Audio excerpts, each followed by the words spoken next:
Sira. Good morning mga first timers.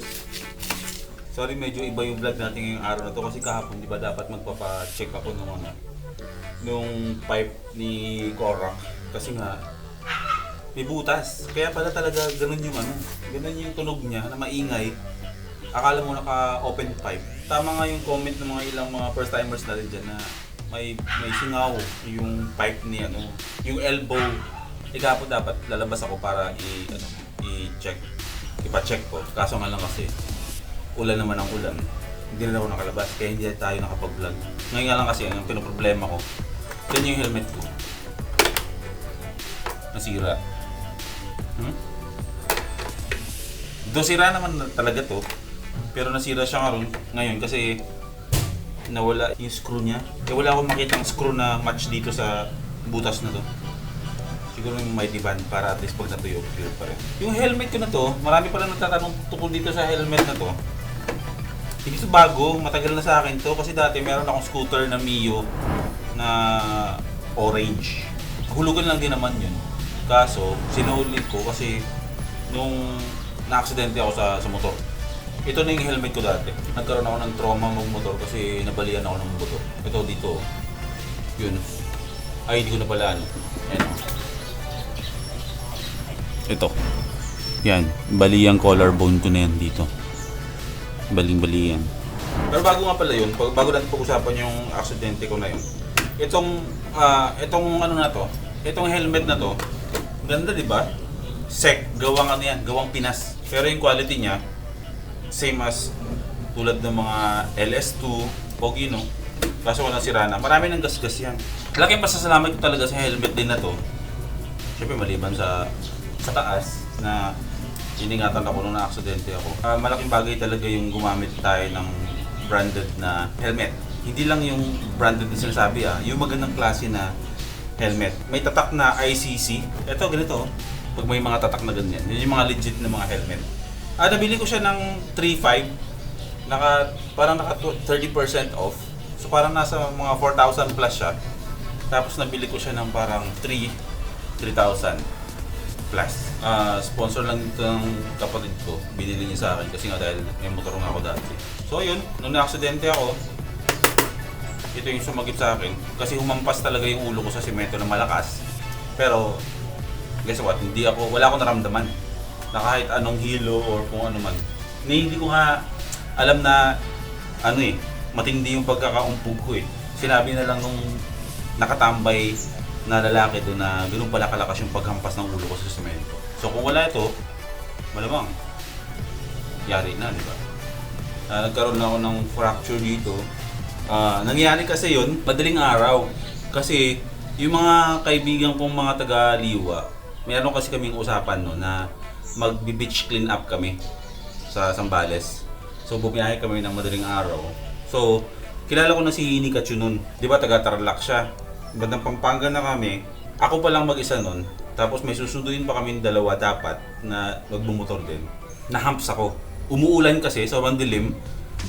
Hindi ko alam na merong humps na talagang hindi ko alam anong klaseng humps mauntog. Yun. Tumampling ako ng gano'n. Ganun talaga yung pagkakano ko. Ganyan. Gumayan yung motor. Tumampling ako. Pumampas yung ulo ko ng gano'n. Tapos sabay tumama itong balikat ko sa semento. Tapos narinig ko yung balik. Split seconds lang Pero since nga nasa Pampanga ako sa may bandang taon na, wala akong ibang maisipan na pwede tawagan para sa kululuan ako. So tinawagan ko si Nikachu. Sila ang tumulong sa akin para akayin ako at dalhin ako sa ospital. Tapos yung motor na to, yung motor ko dati ng orange, tinulungan nila ako na doon ko muna iwan sa kanila yung motor ko. Malaki yung utang na loob ko yan kay Nikachu kaya sinasama ko sa mga vlogs ko yan. Sila yung tumulong sa akin dati nung na-aksidente ako. So ayun, tawag dito, wala akong upload ngayon, hindi ako nakalabas pero meron akong gustong ipakita sa inyo na vlog. Vlog ko dati, mga unang-unang vlog ko pa. Kumbaga parang flashback na vlog to. Hindi pa siya napapanood ng ng madami. Parang nasa 3,000 plus lang yata yung views. Pero maganda yung vlog ko na yun kasi ngayon na nililinya tayo ngayon sa pagmumotor-motor kasi yun nga pala yung mga gusto niyong panoorin eh. Hindi ko naman sinasadya na nagmo-motovlogs ako kasabay ng mga travel ko. Hindi ko naman sinasadya yun eh. Yung pala yung gusto niyong panoorin dito sa channel. May nag-comment nga doon sa akin na kung ano-ano na yung ginawa mong upload. Pero ang hindi mo pa magawa yung sumikat daw sa YouTube. Nabasa ko lang kanina. Pero kasi wala naman. Totoo naman, hindi ko naman tinatake ko as ano yun, pero as a YouTuber kasi, sabi ko nga dun sa comment ko sa kanya, as a YouTuber, you create content na gusto mo, pero may tinatawag na niche sa isang channel. Ano ba yung niche na tinatawag? Kung pinapanood mo to, para sa ito, explain ko sa'yo. Oo, marami tayong ginagawa ng mga klase ng video sa YouTube, pero depansin mo, di ba? May mga ayaw manood, na parang ikaw lang yung may gusto, pero walang nanonood. So, ibig sabihin nun, hindi yun yung niche ng channel mo. So, ganun din yung nangyari sa akin ngayon. Kumbaga, sa dami-dami kong ginawang content sa opisina, as editor, may mga tandem-tandem pa na nangyari. Tapos, sa huli pala, sa motor. So, ayun. Nasa motor tayo. Ganun lang naman yun. Kumbaga, okay lang na paiba-iba yung content sa mga nagsisimula. Sige lang, upload lang kayo ng upload ng kahit anong gusto nyong i-upload. Sige lang, mahuhuli nyo rin naman yan. So balik tayo dun sa isang vlog na gusto kong ipapanood ulit sa inyo. Kasi dati, hindi ko alam na may mga vlogs pala ako dati. Considered as matatawag natin na motovlogging. Gusto ko siyang panoorin nyo. Kasi ito mga ganito pala ngayon, yung mga upload ko na to, ginawa ko na pala siya dati, nakakatuwa lang. Kumbaga parang motovlogging na pala tawag doon. O nga pala, sa mga nagsasabi sa akin na mabilis ako magpatakbo ng motor, hindi mabilis ha, speed up ko lang yun. Kasi mabagal yung takbo ko. Nasanay lang kasi ako sa sa edit ng pang TV. Alam niyo ba yon? Na parang, basta, nasanay kasi ako sa edit sa ABS na parang, pag mga ganyan, pag babiyahe, dapat may mga establishing, iba-iba yung nakikita mo, speed up yung video. Yan, ganyan. Hindi pa maalis sa ko eh. Hindi pa maalis sa sistema ko yung ganung klaseng pag-edit eh. Gamit ko pa dito yung yung dati kong motor, yung Mio. Hindi pa kulot yung buhok ko doon. Pinakulot ko lang naman kasi doon. So parang, basta, panoorin nyo na lang. Masaya to, pumunta kami ng Norsagaray para pumasok kami sa loob ng kuweba. Yan. So maganda yung experience sa loob ng kuweba, huwag niyong isi-skip pa, panoorin niyo kasi parang basta sobrang adventure. Experiential yung loob ng kuweba. Kita mo na. Sige, panoorin niyo. Bigla ang lakad. Pupunta tayo ng DRT. Bundok 'yon. Merong falls at merong cave. Pupuntahan natin.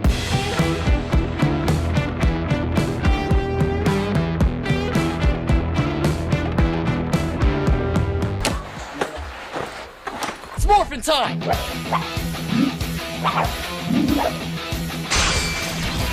for it! Time for it!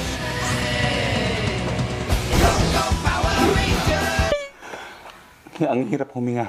Palitan natin. Go, go, Power Rangers! Shift to the turbo! Kasama ko yung kapatid ko, pupunta kami ng DRT. Teka lang, motor natin. Yung motor! Game! Travel vlog! They've got a power and force that you've never seen before. Ano na? Wala tayong gasolina! Pag gasolina na, pugak-pugak na to. Patay. Puntang pa tayo, sir. Walang pera si Green Ranger. Yung puntang ka motor, 127 lang. Ikumpara mo pag nagdadala kami ng kotse, pag puntang mga 2,000. Pag motor, 127 lang. Pansin ko dito napakadaming walang helmet. Mali yun. Pag nagmumotor kayo, sisiguraduhin nyo na naka-helmet talaga kayo. Aksidente, dumadati yan bigla-bigla. Di bali nang mag-helmet ka na wala kang motor kaysa mag-motor ka na walang helmet. Go, go, Power Rangers! Go, go, Power Rangers! Stop over muna kami sa Plaridel kasi may init lang saglit yung kapatid ko. Mukhang maraming pera to ah. Saan kaway? Iwa dalawa. Asarap naman ng lempo. Ayos na. Okay na. Nagkaabutan na. 眩しい日差しを背に走り出す街の中 BRT, here we go! いつものように Naamoy mo ba kung ano naamoy ko? Yempo! Nakakagutom! Kasi siguro lahat ng mga tao dito, kumakain na ng baboy kasi bukas bawal na yan. Kasi Biyernes Santo. 君が好きだと叫びたい汗 Papasok na kami ng BRT. Ay, marami naliligo. Lahat ng tao sinisipag maligo! Kahit yung mga hindi dapat liguan, nililiguan! 君が好き Parang nasa Switzerland na tayo. 叫びたい勇気で踏み出す Baka nakaka-copyright. Wala sinabi si Pong na natin. Go go Power Rangers Go go Power Rangers Go go Power Rangers Pag pupunta kami ng Boracay, pagdating kami sa Navas Aklan, parang ganito yung daanan. Kaya shout out sa mga subscribers ko. So, ilan na tayo? Malapit na tayo mag 3K. Woo! 3K na kayo mga first timers. Will, maraming salamat. So ayun nga, dumating na nga kami dun sa Norsagaray. Yung pinuntahan namin na to, itong lugar na to, ito yung pinuntahan namin nila Jun Anguero na yung lugar na ilog pero hindi kami natuloy maligo kasi nga tuyo daw. Sabi ng mga lokal doon is bumalik na lang daw kami pag bare months kasi nga 'di ba maulan na. Napapalitan na yung tubig sa ilog, malinis na. So parang ngayon, ito na yung mga panahon na wala pa namang bare months pero ito na yung panahon na masarap balikan yung lugar na yun kasi nga umuulan na, linis na yung tubig. Enjoy niyo ha, kasi talaga papasok kami dito sa loob ng kuweba na to na ang gamit na naming ilaw, flashlight lang nung guide. Tapos, nagvo-vlog ako gamit-gamit ko yung mabigat ko na camera. Yan, panoorin niyo. Okay, nandito na tayo ngayon. Tapos yung kapatid ko, andun siya sa loob. Nag-register lang kami kasi papasok tayo sa cave. Para ang minimum yatang tao na pwede pumasok sa cave, 4. Pero since wala namang gaanong tao, kami na lang 2. So magbabayad kami ng 400 pesos para makapasok tayo dun sa cave. Plus may kasama na tour guide yun. Okay ah? Ayun, meron pala tayo pwede pag-iwanan ng motor natin doon. Tapos magbabayad tayo ng 10 pesos lang. Habang nag-aantay tayo ng tour guide namin, magme-merienda muna kami. Dapat busog muna bago pumasok sa cave. Mahirap po ba akitin doon, Tay? Wala na maakyatin doon. Mga konting hakbang eh. Taga dito kayo. Ito mo ito. Ngayon namin, kumala lang po. Ah! Ang init pala. No, malami. Marami man. Marami kita rin. Mas marami pa galing sa aton doon. Mas malami pero burger sa aton. Shoutout sa akong mga kasi manmaw na sa Kalibo, sa Aklan. May una gali ako mga subscribers mga Bisaya man ah. Mga taga-aton ba sa Aklan? Horon. Kamusta na sa aton na sa Boracay? Malimpyo yun? Bukas yun? Ano matabi yung mga pasayo ko man? Ayun man na binili niyo Higuero aton niya lugar ay ginadayo rin mga turista, di ba? Kaya ano pangalan mo? Yunel po, Yunel. Siya ang magiging tour guide natin. Papasok sa loob ng cave. Ay, adventure! Take me away from home. Show me all the places I've never known. And we'll chase the night. Race all of these broken dreams in flight. And we'll fly.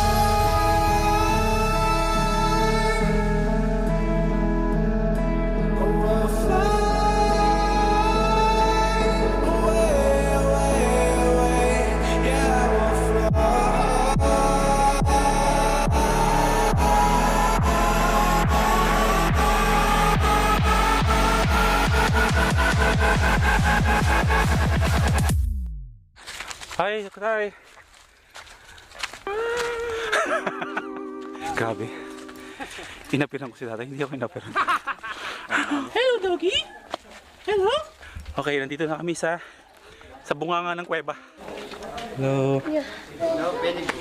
Papasok na muna kami Pero syempre, sa sobrang dilim kasi dito, malamang hindi nyo na makikita yung loob. Ano ba tawag dyan? Stalagmites? Ha? Stalactite ka kaya stalagmite. Yung stalactite, yung nasa taas, yung pababa. Stalagmite, yung sa baba. Pag ganun, pa. Yun na. Yung level po ng tubig, maabot dito. Kaya kung may tali tayo, Oo. Yan. Ito ang first time. First time ako makapasok sa loob ng kuweba. first time na po ba? Oo, first time ko to. Kaya subscribe mo ako kuya sa YouTube, Boy First Time. Ayan, tingnan mo. Iwala ba mo kuya? Ay, baw. Sabi ng bawal hawakan eh. Nahawakan ko siya. Ayan. Ngayon, huwag mo ulit. Huwag ko nang ulitin. Ayun kaya yung mga bato na yan, Oh my God. pansinin niyo po lahat po may tubig sa dulo. Oo. Yung tubig po kasi na yan lang po yung bumubuo sa kanya. Ng mga stalactites. Opo, stalactite po na yan. Siya, tuloy tayo. 100 nipples naman po yung tawag doon. 100 nipples. Anong hayop ang may pinakamaraping nipple? Ito kuya, para siyang mushroom formation, yarp formation. Sobrang lamig dito. Sobrang lamig. Babae po kasi yung kuweba. Ha? Babae po kasi yung kuweba namin. Babae ang kuweba. Ayun po yung... Oh my God. Ayun naman kuya, yung formation nun, para siyang takure. Iunitan po ng tubig. Oo. Oo nga no.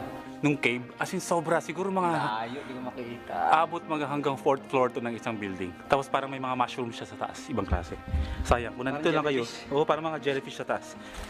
Yan. Walas na. Nandito na tayo sa part na wala na mga stalagmites at stalactites. Isang flat na lang, na mahaba daw. Tapos dadaan ulit tayo sa medyo mabato-bato na naman. Subukan daw namin na patayin yung mga ilaw namin kahit ilang segundo lang para ma-experience namin kung ano yung itsura at pakiramdam ng nasa loob ng kuweba na walang po natin maging bulag. ilaw. Para maranasan na natin maging bulag kahit 5 segundo. O gawin mo nga 1 oras, kaya ko. Hindi, joke. Okay, game.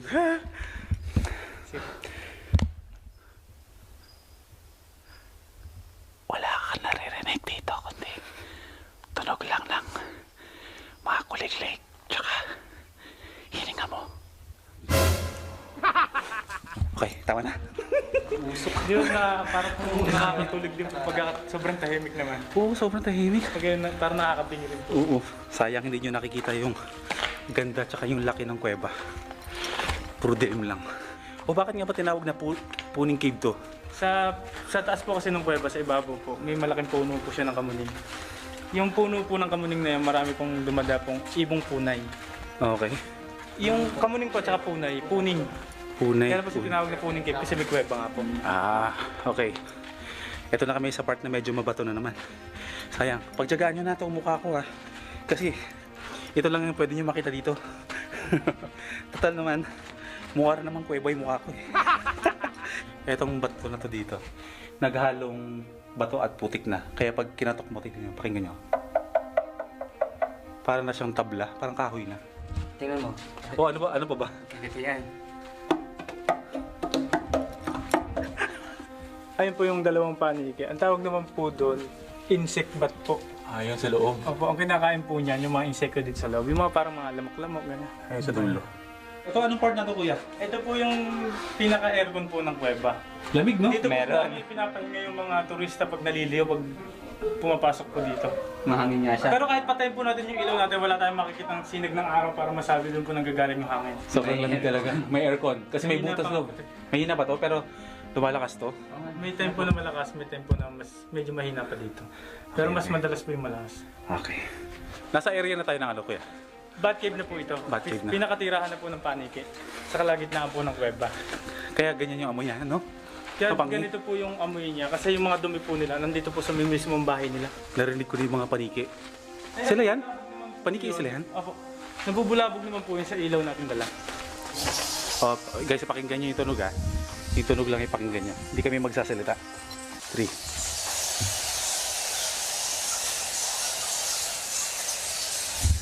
Dinig nyo? Mga paniki yan. Sobra talaga nagkukumpulan yung mga paniki. Sayang hindi nyo makita. Madilim kasi talaga. Pero narinig nyo, di ba? Andito na tayo ngayon sa 700 meters na dulo ng kuweba. Narating na natin. Pero meron pa kasi natitira na 600 meters dapat, pero hindi na tayo makakatawid kasi nga yung daanan is puro na pupo ng mga ano ba tawag yan? Panike. Kaya negative kasi didikit yan sa mga damit natin. Babaho tayo. Okay. Dito na kami sa labas. Grabe, nag-moist yung ano ko. Yung salamin ko. Finally, nakalabas na tayo ng cave. Puning cave. First time pumasok ng cave. Feeling ko ulit-ulit ko to. Hindi ko pa alam. Pawis na pawis tayo. Pero hindi dahil sa pagod yun Halo kasi yung mainit kasi sa loob, tapos may part na malamig dun. Kaya talagang hapon naglalakad ka lang, pagpapawisan ka. Magandang exercise. Singaw po sa singaw. Oo, sa singaw. Eh since matagal na rin kasi akong wala exercise, hindi na rin nakakapag-bike. Ngayon lang ako pinapawis na ulit. Ano, uli pa tayo dito? Dapat next time. Kompleto na kami ng mga kapatid ko. Sa mga kaibigan na gusto mong sumama. Yung mga nanonood, sa mga subscribers ko na mahilig pumunta, mag-adventure, umakit ang bundok, or pumasok sa mga cave, bisitahin niyo yung cave dito sa DRT, sa Doña Remedios Trinidad. Party pa rin to ng Bulacan.